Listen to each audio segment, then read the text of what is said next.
Hey guys, welcome to another video. Hope you're all well. A while ago I did a quick look at the Topo MTN Racer 3 shoe. So this is going to be the 600-mile review of these shoes. Maybe not quite a review, maybe just telling you my experience with them, how I got on with them, and how basically show you how they've worn and how they've coped with 600 miles of quite varying terrain. So if you're not familiar with the shoes, basically I did a quick video before comparing them to the Ultra Olympus 5s that I was using and explained why I was moving away from the Olympus 5 and that somebody had recommended I try out the Topo range of shoes, which is exactly what I did, and I'm very glad that I did as well. So just to give you an idea of how these shoes have been used, I've been using these for hiking, not running, basically for backpacking the GR11 trail.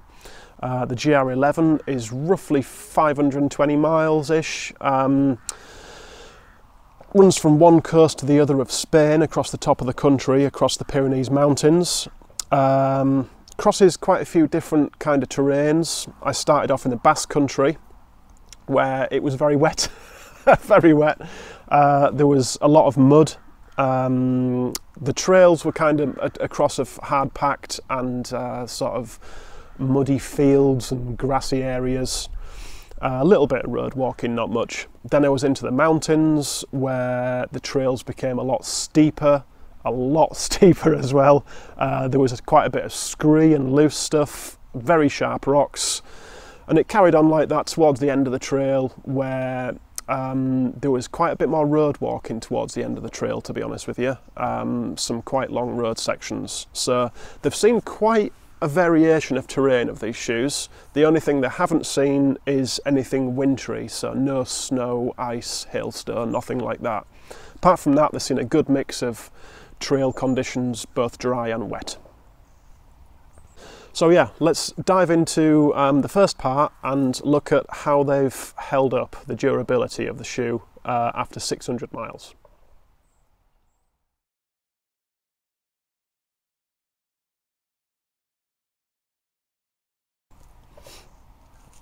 So durability wise, how have they held up after 600 miles of mixed trail use? Well, they started off with 4mm lugs on the bottom of the shoes, and you can see after 600 miles there is still tread left there on the Mega Grip. Now yes, I am very heavy on my heel, as you can see on both shoes, and I'm also heavy on the ball of my foot, where it's worn quite badly, or quite well, whichever way you want to look at it. There is still grip on there, and I am still using these, but I'm only using them for work at the moment. They're doing absolutely brilliantly with that. So the grips held up really well. I will say that after, what would it have been? Maybe around the 350 mile mark, I did start noticing just a little degradation of the performance in grip. Whether it was because I was on a lot looser surfaces or not, I'm not sure. But yeah, that was the only issue I had with the grip. Uppers wise, you can see basically here there's quite a large wear area. It always happens to any shoe that I wear, it always goes down there, and you can see on the heel, the top of the heel here, it's split through the material and the foam's coming through. That's on both of the shoes as well. There's no damage to the uppers. Yes, they're very dirty, sorry. There's no damage to the upper material anywhere. There's no rips, tears or holes. They've held up really, really well. Some of you who know the shoe might be wondering what this thing is here. This is just a piece of Velcro that I stuck on there so that if I wanted to use my Dirty Girl gaiters, I could attach them. Otherwise, you've only got these Topo attachment points for their own gaiters. The laces, no problem at all with the laces. There's a little bit of wear on them, as you'd expect, but they've performed really well. The tongue's fine, as I say, there's no damage. The only thing is there's a tiny little area here where the bumper's separating that happens with nearly every shoe I've used. I don't think you'll ever find one that it's not even a problem. It's just coming away a little bit. I was pretty rough with them as well, to be honest with you. They saw a lot of hard work, did these shoes. So yeah, that is how they've held up. Both shoes are pretty much similar in that respect. There's no tears anywhere.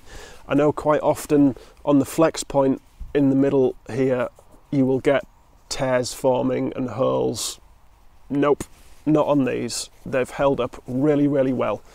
The insoles that came with the shoes, as you can maybe see, a lot of wear on the heel and a lot of wear on the ball of the foot, but they've done their job. They've been through a lot of weather and miles and different terrain. So all in all, I think they've held up really, really well for the amount of work they've done, and I'm pretty pleased with that. So let us move on after that to performance.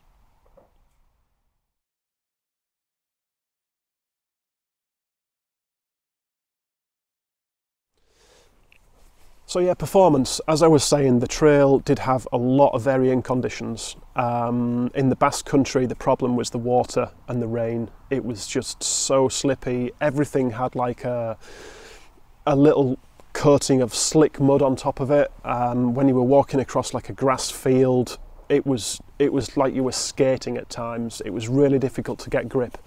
I did fall over once. I only fell over once properly on the entire trail, and that was when I was going through a forested area, and I can't remember if it was like a wet root or a wet rock that I slipped on, but I did go straight over. I wasn't paying a great deal of attention at the time, to be honest with you. Other than that, this Vibram Mega Grip sole was absolutely brilliant. I was so impressed with it. From getting out of the town when I started the hike and getting into sort of like the forested areas and where I would have been taking things a little bit easier, I was just blasting through it, and I wasn't even having to think about where I was putting my feet or anything. They gave me so much confidence. I can't speak highly enough of this Vibram Mega grip on these shoes. It's superb. A couple of places where it did struggle a little bit was when you had really thick, deep mud. I'm talking like maybe an inch or more deep. You'd need some pretty serious shoes to not struggle with that. They kind of slipped a little bit, they skidded.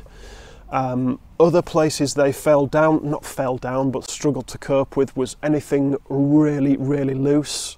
A lot of the time in the mountains, the trails were really steep, and I was quite cautious coming down some of them because it wasn't like it was a well-worn path, but there was a lot of loose debris on the track, and it would not be nice if you slipped and fell. So I just took it a little bit easier. I would wear these again for the same trail if I were to do it again. I wouldn't take anything else. The only thing to note with these shoes that I know some people have said about before, they do take a long time to dry out.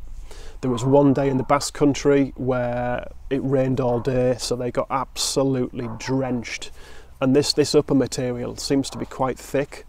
I stayed in a hostel that night, and it was quite a warm room. I'm not saying boiling hot, but I was indoors all night, and in the morning these were still damp.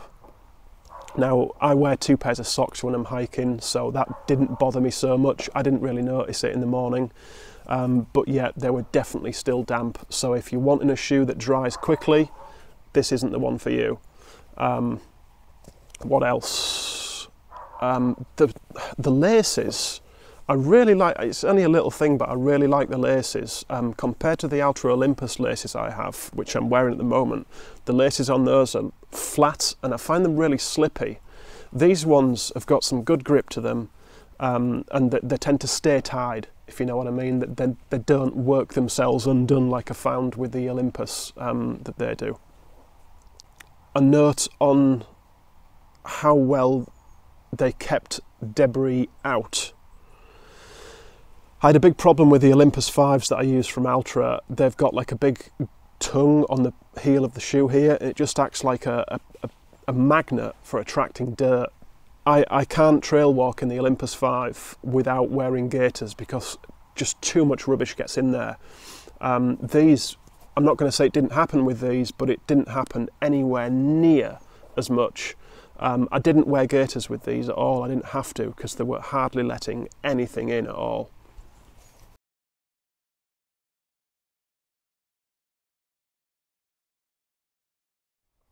So, comfort. How did they perform? How did I get on with them? Were they nice? Yes, is the short answer.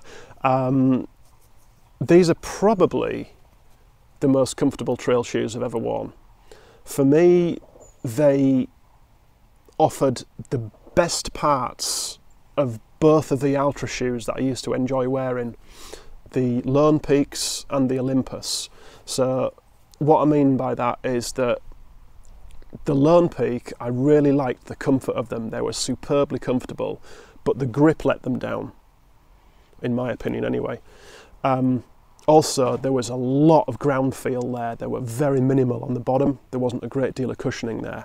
So that's why I moved to the Olympuses. The Olympuses, pretty good grip, and a lot of cushioning on them. Probably too much for me, to be honest with you. There wasn't a great deal of ground feel. They felt quite clunky. These, as I say, these have the best parts of both shoes. So they've got a phenomenal grip to start with. They have got a good amount of cushioning in them, but I don't think it's too much. I think it's pretty much the sweet spot. You get a really good ground feel through these, which I think gives you a bit more confidence on more technical stuff.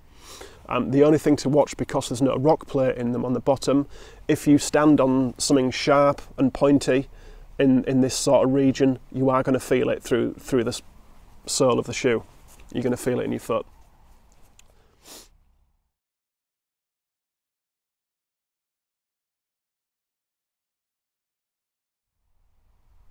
So any improvements I'd like to see on these shoes? Well, I would like to see just something, some way, even if it's just a little elastic strap somewhere on the front here, of once you've got your laces tied, just to keep the laces in check from bouncing around. It'd be a really nice little touch just to get some sort of lace keeper, lace garage on there. And I don't think it wouldn't affect the weight at all, hardly. At the moment you can use gaiters with these, but only Topo's own gaiter system, which is a really weird system. So if you want to use gaiters, you basically got to do what I did and stick this Velcro on, or use Topo's own gaiters. Now, the little hook on the front here, I found that to be just too small to get my Dirty Girl gaiters in properly. And obviously I had to stick this Velcro on the back. So I'd really like to see them. I know they won't want to do it, but I'd like to see them offer just a built-in Velcro tab like on the Altras, where you can use a different style of gaiter with it if you want, and a slightly bigger hook on the front to accommodate that.